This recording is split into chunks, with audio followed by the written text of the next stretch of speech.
যদি আমি বলি আমার রাসূল কেমন ছিলেন, তিনি ছিলেন মধ্যম আকৃতির, তিনি না লম্বা না খাটো, তার চুলগুলো হালকা হালকা কোঁকড়ানো।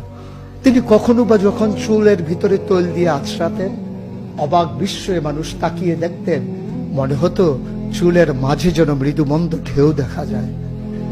তার কপালটা ছিল চওড়া শুভ্র, তার চোখের ভ্রুগুলো ছিল ধনুকের মতো বাঁকা, তার চোখগুলো ছিল টানা টানা ভাসা ভাসা, তার চোখের পাতাগুলো ছিল গোলাপের পাপড়ির মতো।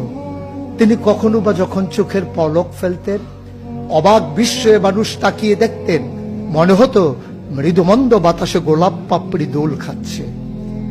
তার চোখের সাদা অংশ ছিল রক্তিমাভ সাদা, কালো অংশ ছিল তার কৃষ্ণ কালো।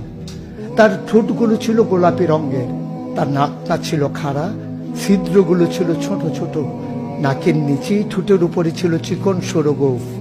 তিনি কখনো বা যখন মুচকি হাসতেন, তার গোলাপি রঙের ঠোঁট দুটো যখন একটু ফাঁক হয়ে যেত আর দাঁতগুলো যখন বের হয়ে যেত, মানুষ অবাক বিস্ময়ে খুঁজত কোথাও যেন বিজলি চমকিয়েছে।